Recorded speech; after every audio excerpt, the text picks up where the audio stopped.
Hey everyone, I've got another workout lined up. It'll be a little bit more of a mobility focused one. So let's see what we put together here. We're going to start with some chest flies, but we're going to anchor our feet. As you can see under this box, I put a counterweight on it so I can hold my body weight. So I'm actually not resting my back on anything. My back is actually kind of floating above the ground. I'm trying to stay as flat as I can. So I'm holding my body in that position while I'm doing the flies.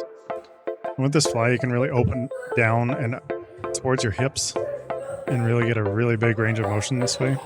There's no boxes or bench in the way, so there's nothing in your back, like nothing's limiting your range of motion, so you can actually extend a little bit more than you could if you're just on a bench. This is going to be the, I don't even know the name for this dumbbell get-ups, we'll just call them that. It's basically like a squat down at the bottom as controlled as possible. A pullover, technically, at the top where you're touching the weights behind your head. And then you're just going to get back into that squat. You need to use a little bit of momentum to get onto your heels. Try and get up to the bottom of that squat. And then from there, you stand up, curl the weight, press it overhead, and then reverse it. So it's a pretty complex compound movement. It might take a little practice to get the flow of it right, but overall, it's very good full body activation. And when you have boys rolling around on the floor, it just makes things a little better, I guess. Anyway, that's Zoran's butt. Next is going to be presses, but we're going to do it from the bottom of a squat. And since the boys were so considerate while I was recording this, you can't see that my heels are actually elevated on 2 plates. So you can actually elevate your feet to make it a little bit better. Just because the range of motion, if you have a perfect squat and you can get down on the bottom and you can press that weight straight up over your head, you don't need the elevation. But if you don't have that perfect mobility, which I don't, I use some elevation on my heels to make it a little bit simpler.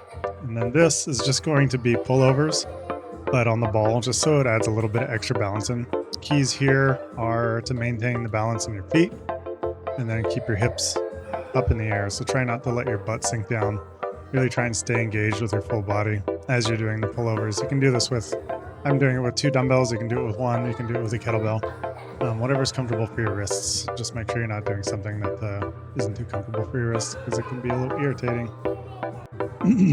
Next, and the final one is just going to be like these rope climbers. You're going to extend, try and go down as far as you comfortably can, where you can go back up.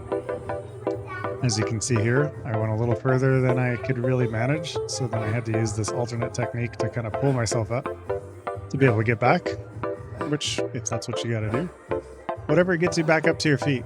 You could also do that from your knees to make it a little bit simpler, just so you're not carrying so much weight.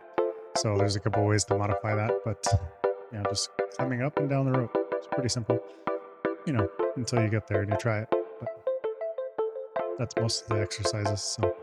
And that's what we come for. So looking forward to seeing you guys, and we'll see you tomorrow night.